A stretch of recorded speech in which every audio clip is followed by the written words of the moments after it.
கீசு கீசென்றெங்கும் ஆனை சாத்தன் கலந்து பேசின பேச்சரவம் கேட்டிலையோ பேய் பெண்ணே காசும் பிறப்பும் கலகலப்ப கை பேர்த்து வாசனருங்குழல்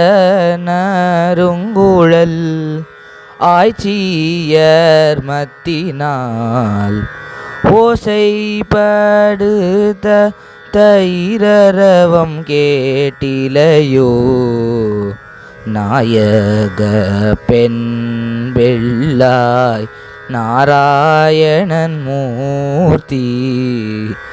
கேசவனை பாடவும் நீ கேட்டே கிடத்தியோ தேச உடையாய் திரவேலோரெம்பாவாய்.